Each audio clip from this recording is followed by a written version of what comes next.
Hi friends, good morning. இன்றைக்கி வந்து நம்ம ஒரு கொத்தமல்லி சாதம் எப்படி செய்யலான்னு பார்க்கலாம்.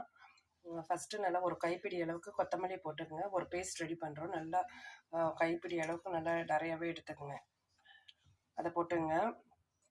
அதுக்கப்புறமேட்டுக்கு நான் பச்சை மிளகா, பூண்டு கொஞ்சம் நல்லா நிறைய சேர்த்துக்குங்க.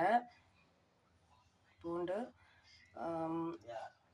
அதில் ஒரு ஆக்சுவலாக ஒரு 10 பல்லு பூண்டு, ஒரு 2 இன்ச்சு இஞ்சி அப்படி சேர்த்துங்க. அப்படி இல்லைனாக்கா என்கிட்ட வந்து இஞ்சி இல்லை, அதனால் ஒரு ஸ்பூன் இஞ்சி பூண்டு பேஸ்ட்டு 3 பூண்டு தனியாக சேர்த்து பேஸ்ட் பண்ணி வச்சுக்கோங்க. இதை வந்து லெமன் ஜூஸ் போட்டுங்க. ஏன்னா அரைச்ச உடனே அந்த கலர் மாறும் இல்லையா, நீங்கள் லெமன் ஜூஸ் ஊற்றி அரைக்கும் போது அந்த கலர் அப்படியே க்ரீனிஷாக இருக்கும். பாருங்கள் ஃப்ரெண்ட்ஸ், அரைச்சிட்டு வந்துட்டு நல்லா க்ரீனிஷாக இருக்குது பார்த்தீங்களா.